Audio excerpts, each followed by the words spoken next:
Hello, everybody, and thank you for joining us on today's webinar. I'm Polly Dawkins, Executive Director of the Davis Phinney Foundation, and we are thrilled that you are here with us today to talk about emerging therapies, the Levodopa edition. So welcome, Dr. Dashtipour. Thank you for having me. Thank you for being here. And I would love for you to introduce yourself to the audience. Tell us who you are, maybe what your role is, where you are. Okay, and Khashayar Dashtipour. For the last close to 20 years, I'm at the Loma University. I'm a movement disorder specialist and is an academic center. And not only we teach and managing patients and conducting clinical trials as well, and have some patients events like this as well. Wonderful. And one of the first person here said hello was actually from the territory that I get patients in Palm Desert. Oh, And they're lucky. They're lucky that they might be able to see you. I see some people I live in San Diego actually, so it's San Diego I see here. So thank you for having me. And then yeah, I manage patients with Parkinson's disease for over close to 2 decades, and it's thank you for having me. So to focus our viewers on what we're going to be talking about today, today's webinar is about Levodopa, emerging therapy, and to set the stage, I think, to be able to talk about the future and the present and the future of Levodopa, we need to sort of set the ground rules because we don't know how much people know. So I'd like to dive into what is Levodopa and why is it the gold standard? Okay, so so why is the Levodopa? I want to give you a little background, if you don't mind. I mean, always love history, but history depends on how far you want to go back. I don't want to go 1,000 years ago, but I take you back 100 years. How about that? So it's, believe it or not, it was 1910 that first we learned about dopamine. And then next year that we learned about also Levodopa. At that time, we didn't call them Levodopa or dopamine. Then we learned about correlation of dopamine in Parkinson's disease. And in 1951, someone called it, actually named it dopamine at that time. See that how much it far goes back about our understanding about that. But the way that Levodopa was developed, I think is fascinating. And the reason is that for the first time goes back to the time that was tried in 1961. Ornikowicz was an Austrian neurologist or neuroscientist that applied based on his understanding about the decrease of dopamine, and I can use Levodopa to manage the patient, but it's actually failed. So that's, that medication is so drastic changes, it's failed. And then another neurologist or neuroscientist thought that I want to apply larger dose at that time, 5 gram, because they were giving another formulation, 5 gram, and that failed as well. For 7 years, believe it or not, it was failed. And then other people couldn't show significant benefit or significant side effect. And I'm so glad that we didn't give up until breakthrough research came through by George Kotsias in New York. And he is the first one actually applied a version of Levodopa to the patient, but he had innovative approach. He thought that I can give it slow titration and a very mega dose, that he used 16 gram. And at that point, 8 out of his 10 patients, they had drastic response. So you see that we learned today. The reason I'm saying this, because a lot of times we try something and you say, oh, that study failed. If the hypothesis is correct, I'm not saying that we be stubborn and test the wrong hypothesis, but we had a good hypothesis about dopamine. And then at that time, meanwhile, when he conducted his open label studies, YAR, which you probably heard about Hohen and Yar. So Yar conducted double-blind study. He also showed significant improvement in 19 1969 published his data. And what? 2 years later, we learned that we can combine carbidopa and levodopa, and we are using what we have in hand, Sinemet. And maybe for some of you are interested to know why we call it Sinemet, I thought it's actually very interesting. If you know Latin, sine means without, and they call it Sinemet means without emesis, without vomiting, because levodopa, one of the major side effects is nausea, vomiting, and then Sinemet actually doesn't have it. So that's the history behind it. And that's the reason we use carbidopa, because carbidopa help us to manage nausea, vomiting is one of the side effect profile. So I just wanted to give you, that's the overview great. that we know about that. Yeah. So how does, what is the method of action for levodopa? How does it work? So the way that it works, so it's basically, I always make it very simplified, saying that it's like we have an engine that has an oil leak and we add the oil. So this is the way that with levodopa we do, correct? The levodopa pass blood-brain barrier, because if you give dopamine cause horrible, like a low blood pressure, a lot of side effect. We give levodopa formulation. However, levodopa easily can metabolize by another enzyme and then change to dopamine. So that's why we have to use carbidopa. Carbidopa block that enzyme. So therefore, levodopa goes to brain. And then when goes to past blood-brain barrier, then change to dopamine, that works. As I said, it's like you have an oil leak, you add the oil, and it works.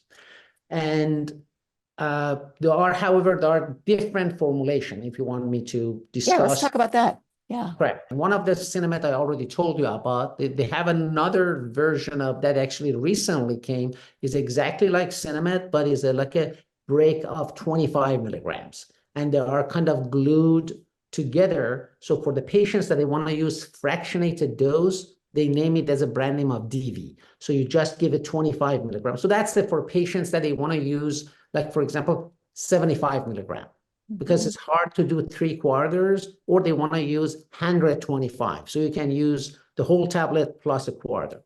So another version of that is basically CR. You probably heard a lot that, okay, what is CR or what is Rytary? So I use these brand names because some of you are maybe more comfortable with that.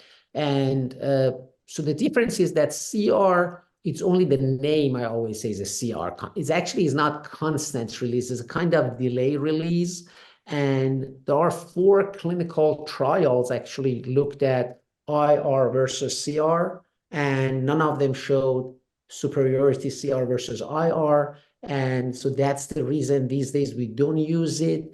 Most of us use it at bedtime because it doesn't have a good level of absorption, predictability, and basically can cause more problem, in my opinion, when you use it during the day. At the bedtime, if I have to use IR, I use an IR and a bedtime CR. On the other hand, the real extended release that it was developed years ago, close to 10 years ago, more or less, if I remember exactly, and by impacts and now amnial called Rytary. So Rytary, there are capsules that sometimes at clinic, I open the capsule and show it to my patients that if you open the capsule and look at under your finger, there are powder and also some granules. And those are the one that have 3 different type of levodopa in it. You have an instant release, you have intermediate release, and basically delay release. So therefore, you have a good pharmacokinetic studies that shows that lasts definitely longer compared to IR formulation. And in a clinical trial, call it advanced PD, we put the patient in IR versus ER formulation capsule Rytary, and we did an optimization on IR, optimization on Rytary, and then in the double-blind fashion, we compared them, and we noticed that actually almost 1.2 hours reduction of off time. However, the group of IR that were using 5 times a day with Rytary, they were using average of 3.6 times a day. So that's another formulation of ER. Right. Another Can I just pause for our audience that you're using IR, immediate release. as a shortcut for, Oh, thank you. and Thank you that's for mentioning that. IR is immediate release and CR is controlled release, correct? Correct, correct. And so IR is the regular Cinemet correct. and CR would be the Cinemet controlled release, or what you're talking about, this Rytari that has all three in the same pill. Did I understand that correctly? No, Cinemet is this IR Cinemet C, regular Cinemet that Yeah. patients know about that. Cinemet CR is the one that Cinemet CR constant release is still generic. And when I say ER means Rytari formulation, it's a Got capsule. it. Thank And you. the capsule, and inside the capsule, there are three mode of different release type of levodopa: instant release, intermediate release, and delay release. But those are their own formulation that is really give you long acting. Thank you for reviewing that. Oh, thank you for bringing that up because I was going.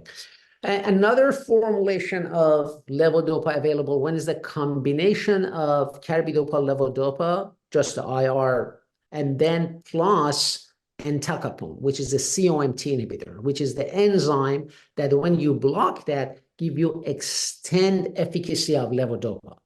So the studies that we have regarding entacapone actually just add another 0.7 hours or maximum 1 hour. It doesn't even get to 1 hour necessarily. And the study that they did is Stalevo, because the name of the medication brand name is Stalevo when you have all these three together. When they look at it, actually was a study that was open label, but interestingly, didn't even show the benefit regard compared to IR statistically, but 80% of the patient preferred to stay that and therefore came to the market. And that's over 20 years ago, actually. It's not something new. Most of your patients probably know about that. And the one that they're using it, one of the most common side effects are like an orange color, like a secretion. A lot of them like the underwear get orange color, and or diarrhea can be another side effect. Another formulation of levodopa is when you use like a gel formulation. And back in 2015, got available in the United States, and a decade earlier, 2005, in Europe. And so gel formulation, again, is basically carbidopa, levodopa, but because it's a gel, the patients need a procedure. The way that we did that, it was a conduct in a double-blind clinical trial, and that double-blind showed very actually drastic. That is still, it's very dramatic, 2 hours more on time. And you receive, or correct myself, 2 hours less off time you have with those patients compared to oral. So means you optimizing the very tight schedule, taking oral medication, and the other group, you give them a pump, is a double blind. We don't know which one is blind, which one is medication, and which one is placebo. And at the end, you see still you have less off time for 2 hours. The group has with oral, they take almost 10 pills a day, and the other group only take half a pill maybe for at the bedtime if they take. So that's the drastic. And the last group are group of medication that has levodopa is inhaled formulation, which actually we also conducted that clinical trial in our institution, and that are the patients that they take it, we call them as needed. They use on demand. I personally don't like that term. Is kind of rescue, like basically similar to patients with migraine headache. They have a headache and they don't have to do it daily unless there's a bad headache, they take it. So here like that. So you are on carbidopa, levodopa, or other medications, and whenever you feel your symptom come, you can inhale levodopa to control that. So I tried to give you, these are the versions that we have available now. A quick question from the audience. You mentioned the gel. Somebody asked, how do you administer that gel? Just really briefly. It goes by the pump. That's by the a pump. pump. Yeah, that's the gel formulation. It's the pump that goes, you need a procedure first. And with that procedure, you gastrointestinologist put the PEG tube. That's the JPEG tube called in Joe Genome, because it has a better absorption of levodopa at that area. And then when that inserted, then the pump deliver continuously. Okay, super. So now that we've got a background of levodopa and some of the formulations, let's touch into some questions and maybe controversies we hear about taking levodopa. So first question is, when should I start taking levodopa? That's a good question because it comes a lot, not only from patients' perspective, even healthcare providers, they want to know. And I see the answer that, oh, even physicians say, you are not that bad and you can still observe it, for example. Patients should get treated whenever we see they have symptoms and if we have something to control it, correct? So like, for example, if I have even subtle amount of tremor in my hand, so sometimes I think that there's nothing can be done, but we have to correct our patient's information. So that no, it can be done. There's a medications available. Sometimes they're under impression that because I have Parkinson, what can we do? Like I know that Parkinson is going to advance, but we have medication to control it. So in my opinion, treatment should be offered to every patient. Do I have to use everybody with levodopa? I can. It's nothing is wrong with that. So I want to make it very clear here that we consider a myth that levodopa, you don't have to start at the beginning. However, there are some patients that are very mild with mild symptoms that you don't need to use levodopa. Not means you cannot use it. You don't need to. It's, for example, if I have very mild headache, again back to headache analogy, just use ibuprofen over the counter. But if my headache is really bad, then maybe I go get a prescribed medication. Same thing here. I have sometimes patients' symptoms are so mild that you don't need levodopa, not because levodopa is not good, because it's a big gun. I mean, why you want to even use it? There's no reason. However, if the patient have symptoms enough, then I definitely can be my first choice, and majority of time is actually my first choice.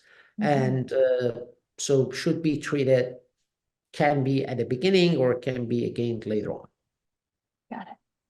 We also hear about different stories of people say levodopa fluctuates in its efficacy or its effectiveness. Can you comment on that? Is that a common? Yeah, the fluctuation is real.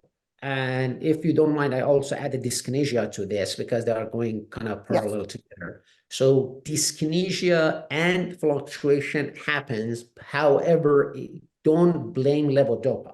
That's the thing. Unfortunately, that label to us that now is very hard to take it away, that it happens in presence of levodopa, but levodopa doesn't cause it. So let me elaborate on that. So that means if you don't give me levodopa, you keep me like under medicated. So of course I don't feel fluctuation because I feel miserable continuously. I don't move. My voice is down continuously. Ask me, Cash, do you fluctuate? I said, no, I'm always like that. Not because, because I'm not even medicated. So do you need levodopa? And then you see me, I can talk well, walk well, I have a body language. Then my medication wears off, then I have much more fluctuation. So levodopa doesn't causing it, progression of the disease causing it. Same thing for dyskinesia.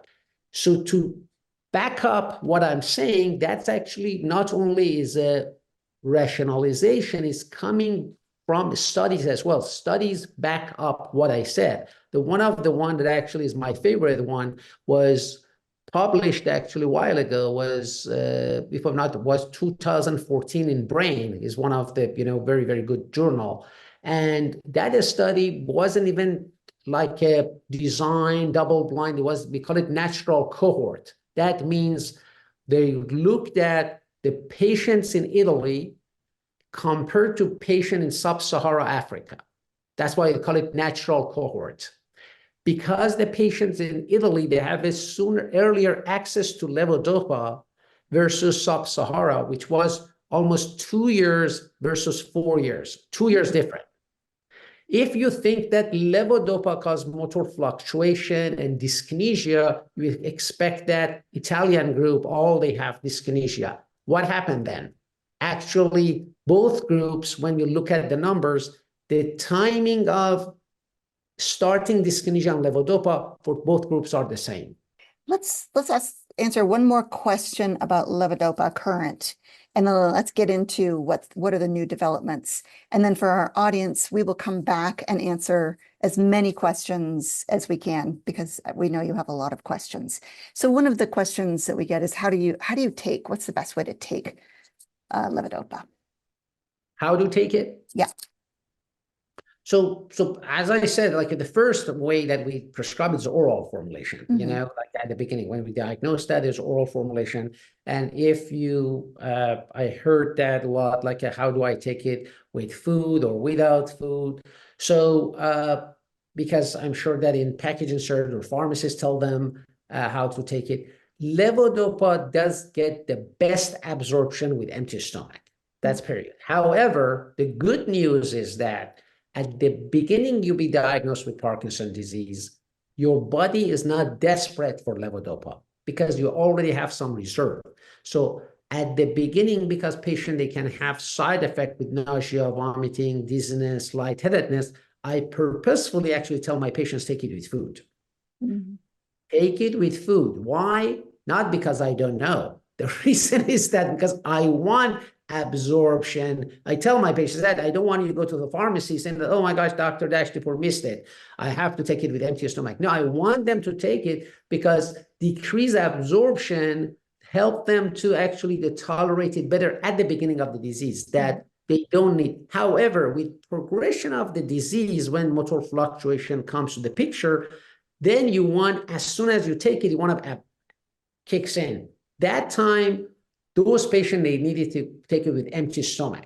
And those patients, the good thing is that because they were on levodopa enough, then their body actually tolerated. They don't have that nausea, vomiting, the problem. So that's a good news that way, that if you want your medication kick in very fast, it has to be with empty stomach. And a full glass of water, correct? Yes, with a glass of water, correct. Glass of water, great. Super. And we'll come back to this because there are questions that people have. But we've been waiting to talk about emerging therapies. What's on the horizon? We see that there's some new formulations or new developments in levodopa. Yeah, it's interesting because, you tell me new formulation, because I say if it was a year ago, seriously, you were telling me that we had this conversation. I was thinking today when I'm sitting here, I have multiple options that I have to scratch my head to see which one I use, because there are actually 3 levodopa formulation and another one is not levodopa and in a basically pipeline, but not because of safety of efficacy. These are press release. FDA just ask more question. Yeah. So unfortunately, they are basically behind the door. I hope that they come out very, very soon. And there are 3 levodopa formulation. One of them is an oral formulation, and the other 2 are infusion. Let me touch on oral infusion first. I told you about infusion gel, that it goes with procedure with gastroenterologist has to do it. Here, the advantage is that actually the same company is AbbVie, call it AbbVie compound. And AbbVie has a levodopa, carbidopa formulation that we call it prodrug. Prodrug means that that's why they call it, if you read it or when you receive it, because fast levodopa, fast carbidopa. And that prodrug is kind of, you can call it like a more concentrated. So therefore, they are able to deliver the large dose of medication and get rid of oral medication completely. So we actually conducted that clinical trial as well. And I have patients with that one. Currently, I have one in open label phase. And so those patients, the way that we conduct clinical trial, to just because these are new, maybe you want to know more about that. These are the patients that are already, they have motor fluctuation and certain hours. With clinical trial, we measure how many hours of off time do you have through a diary, and you come to the study. And for that specific study, then we gave them oral medication, open label phase, to titrate them, to say you need that much of oral medication. And then after that, we double blind, basically fashion. We gave them the infusion pump subcutaneously and oral medication, but one of them is placebo and the other one is actual medication. So the way that is being delivered, this prodrug and liquid formulation, if you have seen, or you can maybe even search and take a look of insulin pump. Insulin pump has a kind of patch that gets to your skin. It has a small needle on it. So therefore, insulin being delivered subcutaneously under your skin, and it has a tube as the size of your AirPod right now. You have it, your headphone. So that, yeah, exactly. So with that size of goes from your skin to the pump. The difference compared to insulin pump is that insulin pump, because of insulin delivery, is very minute amount. Here is a larger amount, so the size of the pump is bigger, maybe size of a little, this size or bigger than a cell phone. And so that delivered continuously under your skin. So that's the way that the study performed. So that skin delivery, oral medication, and look at the differences. So interestingly, we noticed that, as we expected, based on phase 2 and preclinical data, we expected, again, drastic reduction of off time and improvement of on time. So it was actually, yes, it was 1.75 hours of improvement of on time without this troublesome dyskinesia, compared to the group that is still taking levodopa, just oral formulation. So what we expected that happened here, so we expected that we can have a skin reaction based on different phases that we conducted the study. And here, as we expected, a good number of patients, if I want to be, accurate, 72% of the patient, they had the skin reaction compared to like a 12% in oral formulation. And discontinuation, rate is also the way that we can take a look who control it and who doesn't. 22% of the patient discontinued versus 1% in oral. So therefore, it's not maybe something that everybody, we know that every new treatment comes, we give a try, we see how does it work. Another formulation, and if there's any question, I can elaborate more in QA, but I want to make sure that I cover all three. So another formulation from infusion pump is belong to Neuroderm, that they have that company, called it NDO 612. And that formulation is different, is that liquid formulation, but not prodrug.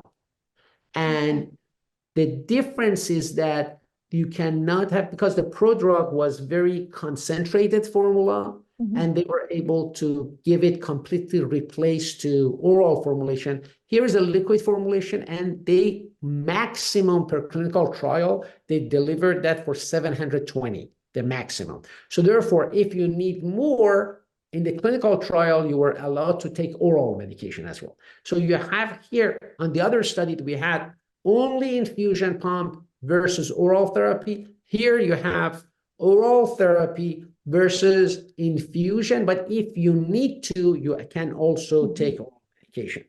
So disadvantage is that here you still have a combination. However, they felt that also because it's a larger basically volume, because it's not concentrated, they use 2 ports instead of only 1 port of delivery. And that 2 port, they designed it to thought that, okay, it's a 2, but maybe we can have a less side effect of a skin reaction.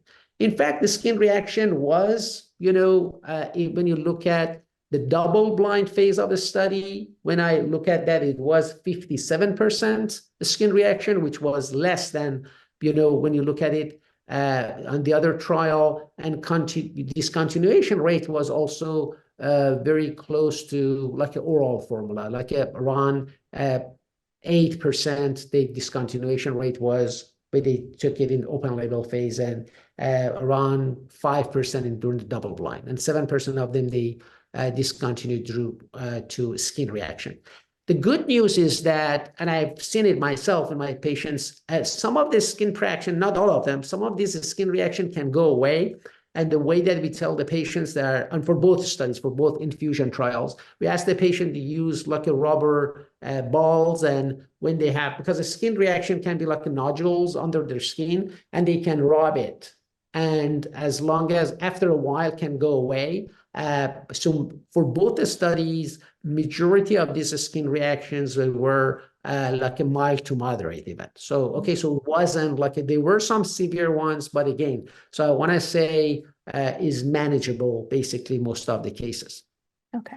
And the last one in Levodopa formulation pipeline is IPX203, which is, again, the Amneal is conducting, or you can call it sometimes for the patient understanding is maybe like a new version of Rytary. Okay, so you have a Rytary right now capsule, and this is the, basically because they have Rytary in hand, they are using it, the same company, but their R&D, research and development, they did another study, and then they have a capsule now, and these capsules, they have immediate release and delay release, and with this fashion, they did also conducted clinical trial that we give the patients titration with regular Sinemet for 3 weeks, then basically titration with this IPX203 new formulation of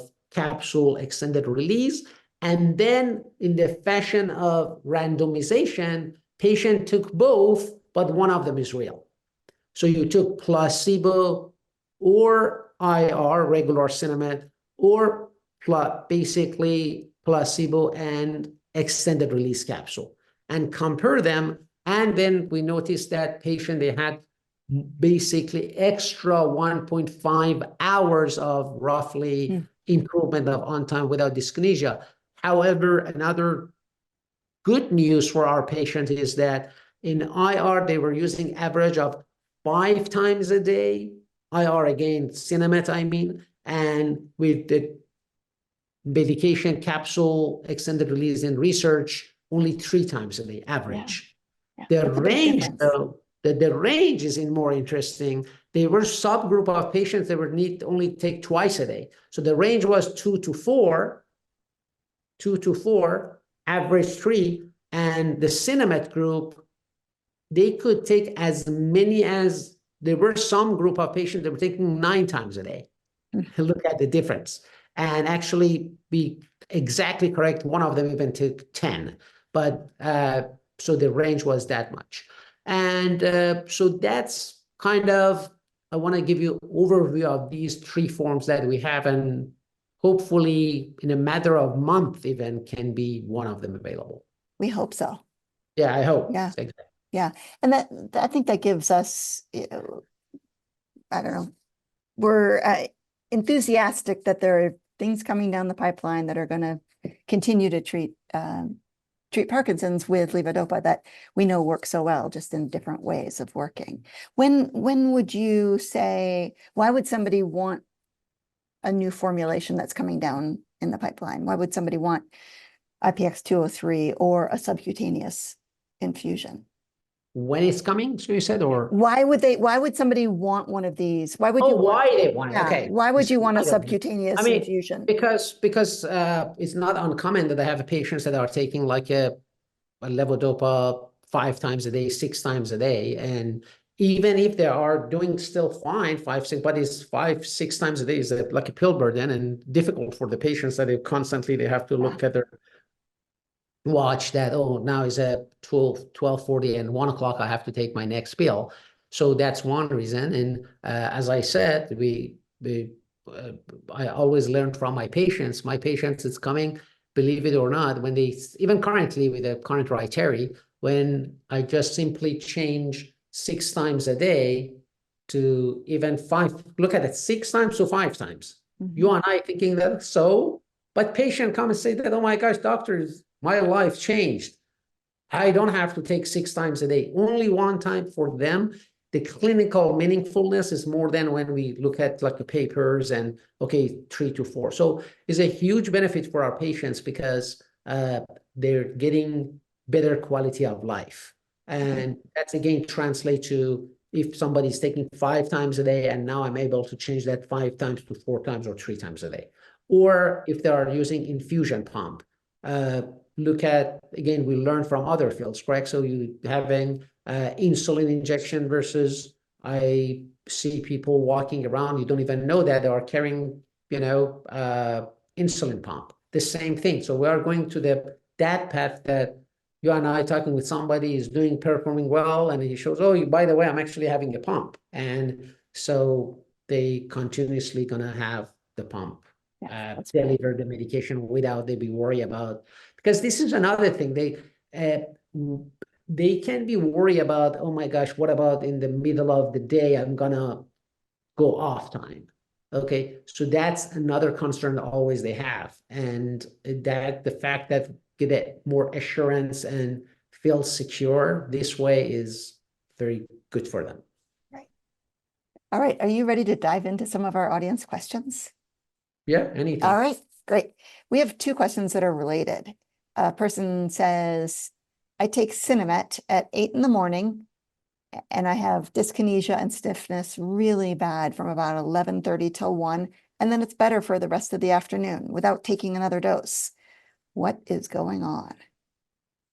So as a general rule, I don't answer like a per patient and what's going on in your case necessarily. And but if there is a certain phenomena that I see everybody shares, like for example, if you say I take medication and I get dyskinesia and stiffness at the same time, I have to get them more history to see exactly what do they mean. It's not uncommon that patient, they tell me that they take a lot of this, they have a lot of dyskinesia, and in front of my eyes, I see that that's actually tremor. It's not dyskinesia, that they have a stiffness and some tremor.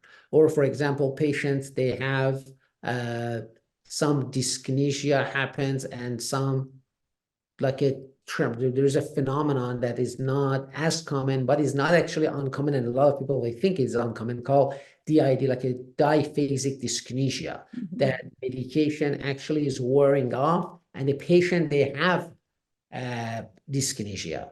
So there are more that I need to know before that I can touch on exactly why in the morning they have this phenomenon and the rest of the day. However, if the patients, the more common is that patients wake up with some tremor, with some stiffness, take their medication, and the rest of the day do well. For those group of complaint, which is very, very common, is not uncommon, you need to get a good sleep. And so good sleep can be, that's a very common that a patient with Parkinson's disease, they don't have a good sleep, and therefore we order usually sleep study, make sure, or it can be a medication wears off. So I need to optimize their medication during the nighttime with extended release formulation, such as Lucky Rytary, or for example, if insurance doesn't cover it, give them regular Cinemet during the day and extended release like a CR at bedtime. So that's not uncommon also, that patients don't get a good sleep due to wearing off of their dopamine. So therefore, when they wake up, they feel miserable with a lot of symptoms. And then they take the medication and the rest of the day are fine. But again, for those specifics, I need to get more detail. Does Levodopa help with sleep or sleep disorders? Levodopa help for sleep or not? The short answer is it can, because like if patients' difficulty sleep is due to wearing off symptoms such as getting stiff, getting slow, they cannot turn side to side, yes, then they can. It's not uncommon that I optimize the dosing at the bedtime, and the patient, they say that, yeah, I had a good sleep at night. However, even after optimization of amount of levodopa, if the patient, they have a problem, then I usually get a sleep study to make sure, because again, in my patients' sleep disturbances are not uncommon. A good example is the sleep apnea. Does another question ask, does levodopa get used up during sleep? So during the sleep, levodopa is used up. So you basically, I always tell my patients, if you get a good sleep, actually your body has, your brain can conserve some of the dopamine that you took or make some dopamine. And this is the reason that, and also my importance about the sleep is that when you get a good sleep, then you wake up fine. It's very common that the patient tell me that, doctor, actually, the day that I wake up is the best time that I have. Then I tell them always, that shows me I have a good sleep. Why is that? Because if you really get to the good, deep sleep, then your brain actually makes some dopamine and you basically can, when you wake up, you have some release. But unfortunately, especially in the advanced stage of the disease, that's just for the short period of time. Yeah, so still you have some cells that use dopamine, and then because you're sleeping, you probably don't use them, and you basically save them for the time that you wake up. If I want to give you very, very, very simplification of the fact, this is very simple simplification of that. Thank you. Does Levodopa help with freezing of gait? It can. Definitely it can. This is another area that sometimes we shouldn't give up quickly. There are three types of, if I want to again make it very simple, three types of freezing of gait, I can call it. So we have a freezing of gait that patient, they say, when medication wears off, then I cannot walk and I have a lot of freezing. Or family members, they say, my dad, when medication wears off, the first thing I notice that he cannot walk and he freezes. So that one is easy, because when I optimize the medication, then they go to on time, and the same patients, they can even run with no problem. However, the difficult one are the cases that medication is working, their voice is great, their movement, even their walking is good, but in the middle of the walk or in the narrow areas or in the corridor, they freeze. They call it freezing of gait during the on time. That one is a little tricky. Mm-hmm. These are the one that physical therapy help you, and with some training and some devices, there are some laser forms that you can apply and they can walk. Now there are some stuff in the, again, development to see if some stimulator that it can carry that give you stimulation, external stimulation, we call it external cueing, that improve the freezing of gait. However, the one that not even healthcare providers apply is there are larger dose of levodopa you need sometime to overcome freezing. Mm-hmm. So there are sometimes that you see, and that applies to tremor too, in fact. So you have a patient that bradykinesia, rigidity, everything is good, but you have freezing. For those cases, if you go still larger dose of levodopa, sometimes you can break the glass and then freezing gets better. So that's why I call it three times, because I said there are one that they're on in our eyes, but it's still for freezing of gait, they need a larger dose of levodopa. We love exercise at the Davis Phinney Foundation. Yeah. And somebody asks, does levodopa get used up faster during exercise?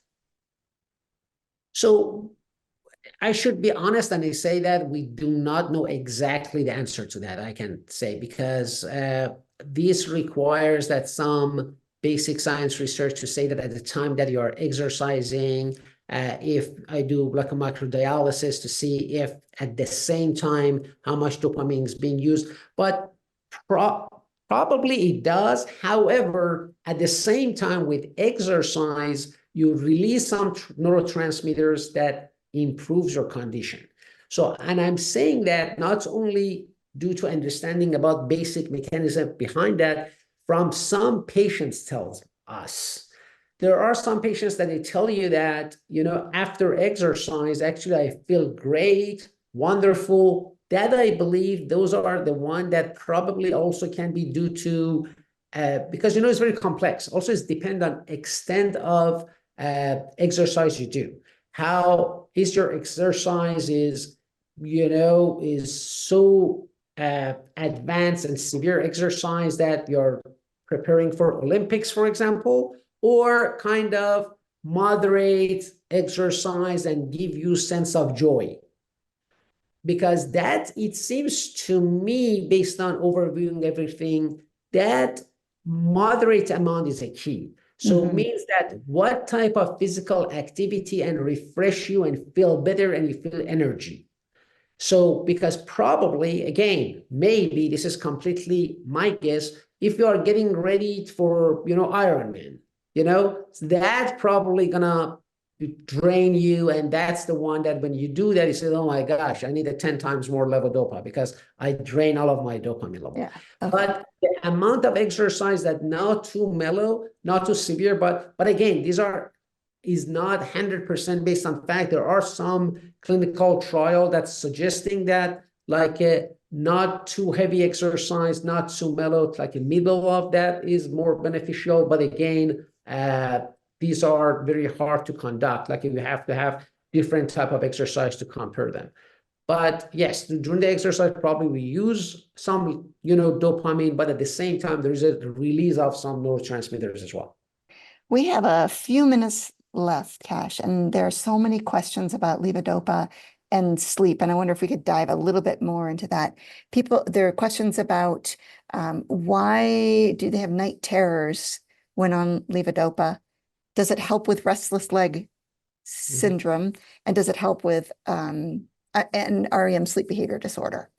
It's a lot of questions in one, but it's about sleep. I understand. So as I said, the sleep is the most important element and also can be complex as well. So just overall, levodopa can cause some behavioral issues, correct? So there's a fine tune that it can cause hallucination, maybe can cause some behavioral issues.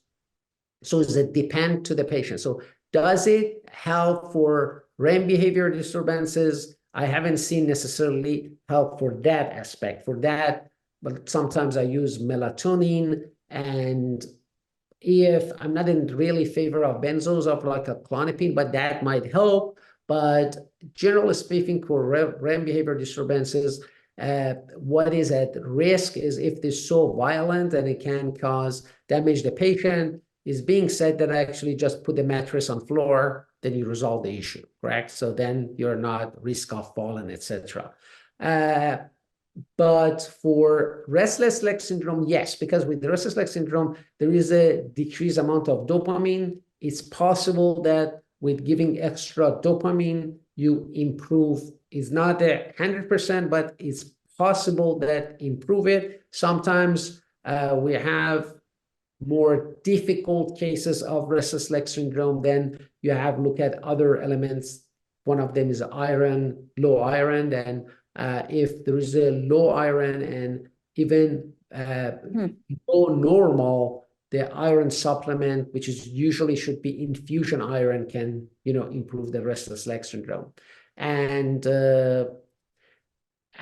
another sleep disturbance is insomnia, which I mentioned before. And again, I say if the insomnia is a problem and is due to wearing of levodopa, definitely then levodopa can help with that. In fact, because there are some medications that you use and kick in quickly. Sometimes I can suggest my patients like get a shot of apomorphine injection, which is not a levodopa, is dopamine agonist, and they go to bed. Or, for example, use levodopa inhaler and inhale it and go to bed because maybe kicks in fast and then relax them. Or just oral formulation. Just a majority of my patients at bedtime, they have the last dose of levodopa and they go to bed. So to make sure they don't have like an off time. But a lot of times the sleep, also they need go to the sleep study, sleep lab, and eventually more than anything else, the sleep, like a cognitive behavior therapy for insomnia is the best, not better than medication. So therefore, I personally do not even prescribe that much of sleep medication, except some medications that I use it for other reasons, like for example, quetiapine for Seroquel, quetiapine for hallucination and give you some sleepiness, trazodone for some improving mood. It helps you to sleep as well. But other than that, I don't really in favor of like a benzodiazepine or very strong sleep medication. I think cognitive behavioral therapy can be also very helpful for sleep in the right, person. Wonderful. Last question about the subcutaneous pump, the subcutaneous infusion pump. Somebody asks, do we know where we are in the approval, the FDA approval? Do we know at all when that's going to be available? As I said, there are studies are done, they submitted to FDA, and FDA backed with more information, and per press release, information wasn't due to safety or efficacy. There were some more information regarding some manufacturing, as far as I know, or because, as I said, there are two different ones. And just they need some more response from FDA. FDA requested that. And so based on knowing that, because they didn't ask doing more studies or anything, I expect that being hopefully, cross the finger, less than a year. And even less than maybe 6 months. That would be great. But however, with the oral formulation, I expect that be significantly sooner than that. Great. And so the oral, the IPX 203 might be sooner. Yeah, that one, we expect that, again, these are press release, so we expect that in a matter of a month, we get a response from FDA. Thank you so much for being here, Dr. Dashtipour. We really appreciate your expertise and your passion around serving our Parkinson's community. And thank you, everybody, for logging in today and joining us.